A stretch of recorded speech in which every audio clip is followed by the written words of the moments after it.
देखिए बेटा, हमारा टॉपिक चल रहा था सरयू काव्य खंड का अध्याय 9 पेशोला की प्रतिध्वनि। कवि जयशंकर प्रसाद। अभी तक हमने पढ़ा कि सूर्य जो है एक आग का लाल खंड है जो कि निर्धूम है, बिना धुआं से रहित है और जो है राख से रहित, जो कि अस्ताचल की ओर यानी पश्चिम दिशा में एक अपनी उदासी लिए हुए जो है लटका हुआ था। और वहाँ पेशोला की स्थिति का, पेशोला की झील का वातावरण जो है उसका वर्णन किया था कवि ने कि पेशोला की झील शांत थी, उसमें जो लहरें थी वो स्थिर थी। उस पेशोला की झील में उसका जो तट पर जो पेड़ थे उन पेड़ों के चित्र प्रतिबिंबित हो रहे थे। तो उसके बाद में उन्होंने पेशोला की जो पीड़ा है उसको कवि ने प्रकट किया। आगे कवि कहते हैं, साधना पिशाचों की बिखर चूर चूर होके धूल सी उड़ेगी किस जब्त भूत कार्य से। कवि कहते हैं कि ये जो राक्षसों की जो साधना है, क्या साधना, हमारे राष्ट्र पर अधिकार करने की जो साधना है, उस राष्ट्र पर अधिकार करने की साधना चूर चूर होकर के बिखर करके धूल के समान किस तीव्र फुफकार से उड़ जाएगी। अर्थात इस देश का कोई व्यक्ति ऐसा है जिसकी तीव्र जो है प्रहार से, जिसके तीव्र प्रहार से और अपनी उसकी वीरता से इन विदेशी राक्षसों की, जिन्होंने हमारे देश पर अधिकार कर रखा है, जिन्होंने हमारे देश की समृद्धि को और वैभव को नष्ट किया है, उनकी जो हमारे देश पर अधिकार करने की जो साधना है वो जो है धूल के समान चूर चूर होकर के धूल के समान उड़ जाएगी। कहने का मतलब, कौन ऐसा वीर व्यक्ति है जो हमारे देश को इस विदेशी शासन से मुक्त कराएगा और दोबारा हमारे देश में इसी प्रकार की समृद्धि लाएगा। कौन लेगा भार? ये कवि कहते हैं कि देश की इस स्वतंत्रता और समृद्धि के भार को कौन लेगा, इसकी जिम्मेदारी को कौन ग्रहण करेगा। कौन व्यक्ति ऐसा है जो अपनी वीरता से, अपने कार्यों से, अपने त्याग से इस देश को दोबारा स्वतंत्र करेगा और वो हमारी समृद्धि को पुनः लौटाएगा। जीवित है कौन? ऐसा कौन व्यक्ति है जो जीवित है? अर्थात और जो सामान्य व्यक्ति है वो तो सब मरे हुए की तरह, सारे के सारे लोग जो हैं उस अन्याय को सहन कर रहे हैं, उस पराधीनता को सहन कर रहे हैं। तो इसका मतलब है कि वो तो मृत के समान है। ऐसा कौन व्यक्ति है जो अपने जीवित रहने के एहसास को कराएगा कि हाँ, हम जीवित हैं और हमारे देश की स्वतंत्रता को हम दोबारा प्राप्त करेंगे, हमारे देश की समृद्धि को पुनः लौटाएंगे। सांस चलती है किसकी? अर्थात कौन व्यक्ति ऐसा है जिसकी अभी धड़कनें चल रही हैं, बाकी और लोग जो हैं वो तो निराश हो चुके हैं। उसका रीजन क्या रहा था आपको समझाता हूं मैं कि लगभग 1000 वर्ष तक तो भारत ने अंग्रेजों की गुलामी सहन करी। वो अंग्रेजों की थी, उनकी मुगलों की। लगभग 5वीं 6वीं शताब्दी से हमारे देश में मुगलों का आगमन शुरू हो गया। मुगल, शक, कुषाण, हूण, यवन, कितने ही सारे लोग जो है भारत में आए तो उनकी पराधीनता स्वीकार की। उसके बाद में अंग्रेज आ गए, उनकी पराधीनता स्वीकार क्या की? मजबूरी थी। तो इस वजह से हमारे देश इस लंबी पराधीनता के कारण हमारे देश के जो लोग थे उनमें निराशा का भाव उत्पन्न हो गया। वो अपना जीवन यापन इस प्रकार से कर रहे थे जिस प्रकार से मृत हों, जैसे मर गए हों। उनमें कोई क्रियाकलाप नहीं, कोई जो है उत्साह नहीं और किसी भी प्रकार की हिम्मत नहीं, आशा की कहीं कोई किरण नहीं। इसलिए वो ऐसे लग रहे थे जैसे जीवित ही नहीं है, जैसे उनकी सांस ही नहीं चल रही है। तो कभी, अब ये मैंने आपको पहले भी बताया था कि ये जो रचना है, ये रचना पराधीनता के काल की है। कब की है? पराधीनता काल की। तो उस समय महाराणा के महत्व के माध्यम से, पिछोला झील के और चित्तौड़गढ़ के किले के माध्यम से हमारे देश की पराधीनता की ओर ही कवि ने संकेत किया है। तो वो उस समय लोगों को जागरूक करना चाहते थे। तो कवि ने ये बताने का प्रयास किया है कि सांस चलती है किसकी, अर्थात कौन व्यक्ति ऐसा है जो जीवित रहने का एहसास करा सके, जिसकी सांस चल रही है। कहता है कौन ऊंची छाती कर, मैं हूँ मेवाड़ में। ये कौन व्यक्ति ऐसा है जो ऊंची छाती करके ये कह सके कि हाँ मैं मेवाड़ में हूँ और मेवाड़ की वीरता को, मेवाड़ की जो है समृद्धि और वैभव को प्राप्त करवाऊंगा। मैं हूँ इस मेवाड़ में, अर्थात हमारे देश की इस समृद्धि को, हमारे देश के वैभव को और हमारे देश की स्वतंत्रता को मैं पुनः प्राप्त करूंगा। ऐसा कौन है जो ऊंची छाती करके इस बात की घोषणा कर सकता?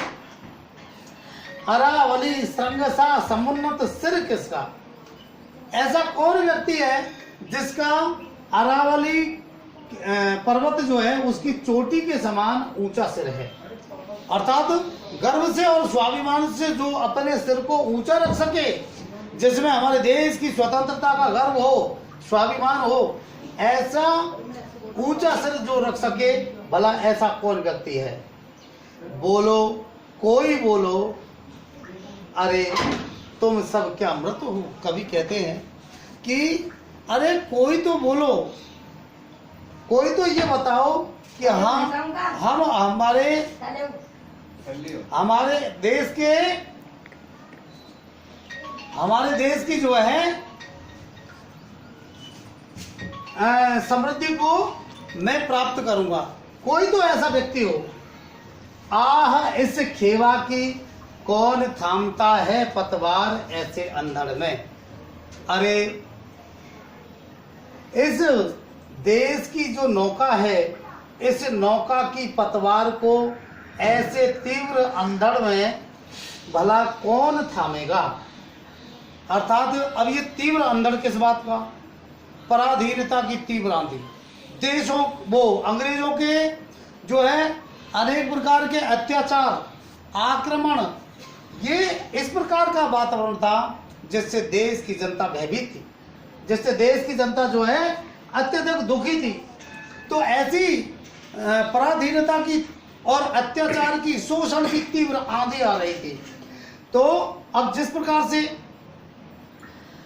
तीव्र हवा चल रही हो, समुद्र की लहरें एक तरफ जा रही हैं और विपरीत दिशा में हमको जाना है, तो ऐसी स्थिति में नाव की जो पतवार है उसको चलाना बड़ा मुश्किल हो जाता है, क्योंकि विपरीत परिस्थिति में नाव को चलाना बिल्कुल असंभव सा महसूस होता है। तो कोई हिम्मत वाला व्यक्ति ही होगा जो ऐसी विषम परिस्थिति में भी अपनी नौका को चला सके। तो ये जो नौका की पतवार है, मतलब हमारे देश की जो स्थिति है, हमारे देश का जो वातावरण है, उस विषम वातावरण में अनुकूल वातावरण बनाने की हिम्मत भला कौन जुटा सकता है?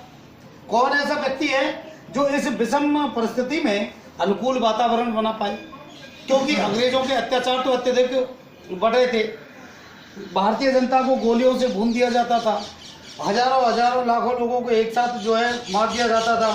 तो ऐसी विषम परिस्थिति में कौन ऐसा व्यक्ति है जो इस देश की पतवार कहते हैं नाव चलाने के जो लकड़ी होते हैं, तो उस देश की पतवार को, अर्थात देश की इस व्यवस्था को, इस स्थिति को कौन सुधार सकता है? अंधकार पारावार गहन नियति सा उमड़ रहा है ज्योति रेखाहीन क्षुब्ध हो, अंधकार पारावार। आज ये निराशा का जो अंधकार है, इस निराशा के अंधकार का जो सागर है, पारावार कहते हैं समुद्र को, तो इस निराशा के अंधकार का ये जो सागर है गहरे भाग्य की तरह, ऐसा गहरे भाग्य जिसका कोई पता ही नहीं चले, तो ऐसे गहरे भाग्य की तरह उमड़ रहा है, अर्थात चारों ओर निराशा के अंधकार का वातावरण छाया हुआ है। किसका वातावरण छाया हुआ है? निराशा के अंधकार का वातावरण छाया हुआ है। ज्योति रेखाहीन क्षुब्ध हो, आज कहीं कोई प्रकाश की ज्योति दिखाई नहीं दे रही लोगों को, मतलब आशा की किरण, और न कोई लक्ष्य दिखाई दे रहा है, रेखा नहीं दिखाई दे रही है कि हमको इस तरीके से चलना है ताकि हमारे देश को जो है हम स्वतंत्र करवा सके, ताकि हम हमारे देश को समृद्ध बना सके। ऐसा लोगों में भी कोई रेखा दिखाई, लोगों की कोई लक्ष्य दिखाई नहीं दे रहा है। उस समय लोग एक तो निराश थी, तो उनको ज्योति दिखाई नहीं दे रही थी, यानी कि प्रकाश की किरण, आशा की प्रकाश की किरण, और रेखाहीन थी, मतलब रेखाहीन का मतलब है उनका कोई ये इस प्रकार का निश्चित लक्ष्य नहीं था कि हम इस प्रकार के तरीके अपना करके हमारे देश को हम आज़ाद करवा सके, या हम इस दिशा में हमें चलना है, इस स्थिति में हमें चलना है, ऐसी कोई निश्चित रेखा नहीं थी। तो आज ऐसे वातावरण में कवि कह रहे हैं कि आज ये जो देश का वातावरण है ज्योतिहीन है, रेखाहीन है, मतलब आशा की कोई किरण नहीं है, निश्चित कोई उद्देश्य या लक्ष्य नहीं है, और दुखी है देश, क्षुब्ध हो, दुखी होकर के खींच ले चला है काल धीवर अनंत में। आज इस नौका को काल रूपी जो धीवर है, धीवर होता है नाव चलाने वाला, तो काल रूपी, काल मतलब समय, समय रूपी समय का जो धीवर है वो इस हमारे देश की नाव को अनंत दिशा में खींच ले चला है, अनंत दिशा में खींच ले चला है, मतलब हमारे देश का ये जो समय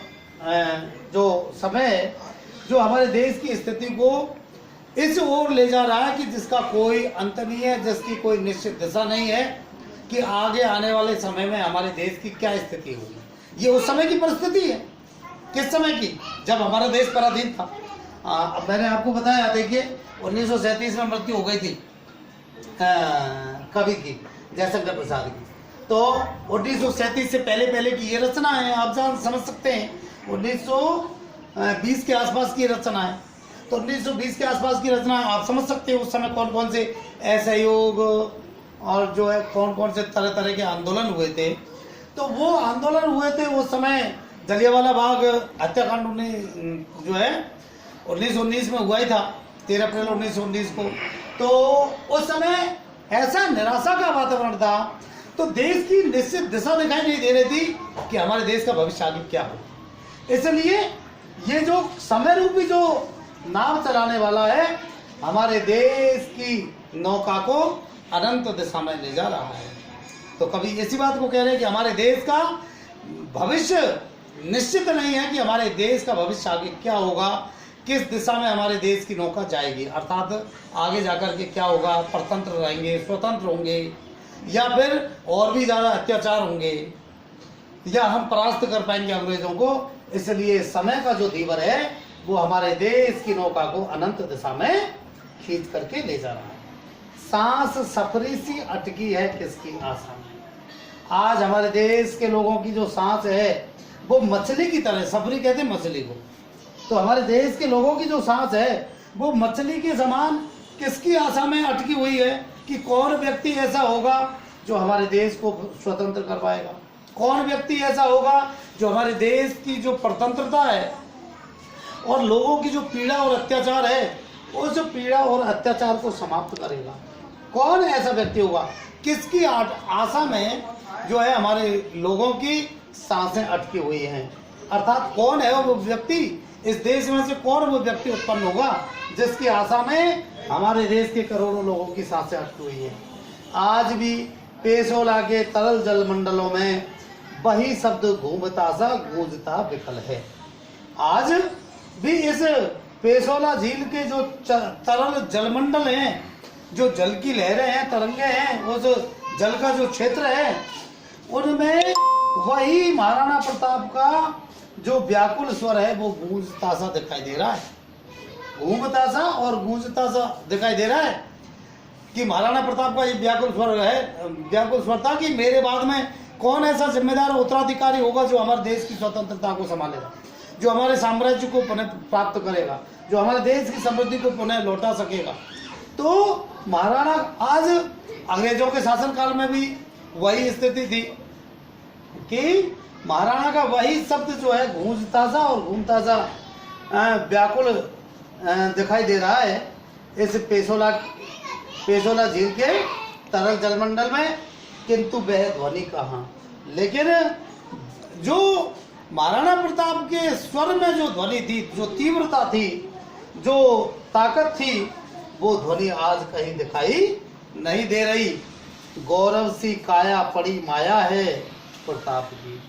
हमारे देश की जो काया है, हमारे देश का जो वैभव है, हमारे देश का जो भौगोलिक क्षेत्रफल है, वो गौरव युक्त था, क्योंकि हमारे देश की जो संस्कृति है, हमारे देश का जो वैभव है वो समृद्ध रहा है।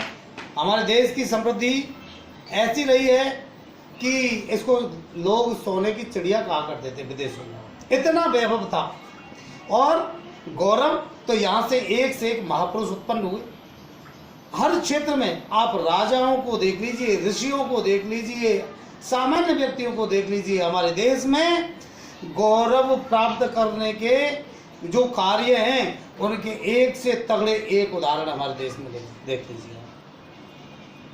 चाहे वो महर्षि जो है दधीची हो, चाहे जो है राजा हरिश्चंद्र हो, चाहे एक छोटा सा बालक जो है प्रहलाद, या जो है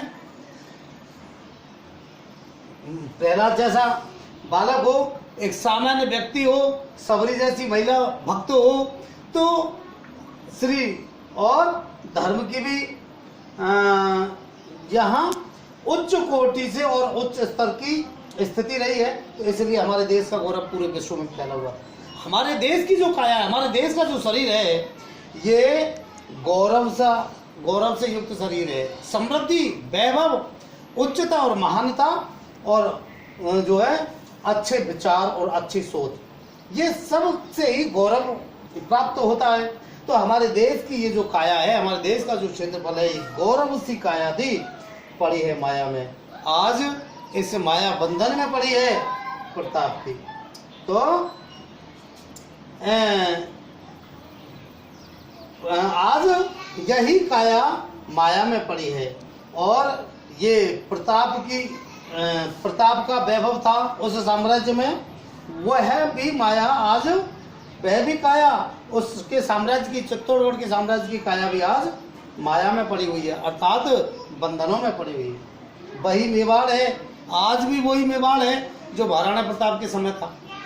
लेकिन वो वैभव, वो समृद्धि, वो उत्साह, वो वीरता भला कि आज कहाँ है, किंतु आज वह प्रतिध्वनि कहाँ। किंतु आज वो प्रतिध्वनि नहीं है जो महाराणा प्रताप के समय में हुआ करती थी, जो वीरता और वैभव हुआ करता था। आज वो प्रतिध्वनि हमारे देश के लोगों में नहीं है।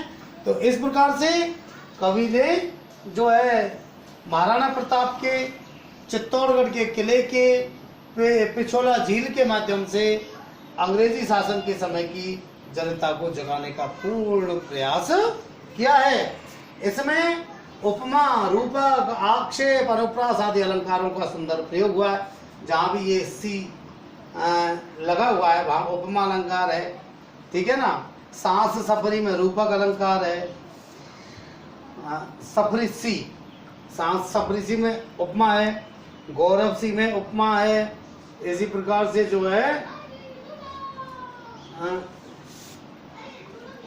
धूल सी में उपमा है, चूर चूर में पुनरुक्ति प्रकाश है, ठीक है ना। और कौन लेगा भार, ये तो ये इनमें जहाँ भी प्रश्नवाचक चिन्ह लग रही है वहाँ प्रश्न अलंकार है, ठीक है। इस प्रकार से इनमें, और आक्षेप, अंग्रेजों के ऊपर, विदेशी शासन के ऊपर जो है आक्षेप लगा हुआ है। देश शासन के ऊपर आक्षेप लगा हुआ है, तो इसलिए आक्षेप अलंकार है। शब्दावली जो है तत्सम प्रधान है, ठीक है। भावों की प्रखरता है, ओजस्विता एवं प्रतीकात्मकता प्रशंसनीय है। अवतरण की भाषा ओजयुक्त एवं वीर रस से पूर्ण है। वीर रस है इसमें, ओज गुण है, ओज गुण है, वीर रस है। कवि ने महाराणा प्रताप की ओजस्वी प्रतिज्ञा का स्मरण करके देशवासियों को जो बलिदानी भावना है उस बलिदानी भावना रखने का आह्वान किया है भाई। तो इस प्रकार से आज के लिए इतना ही, बाकी कल।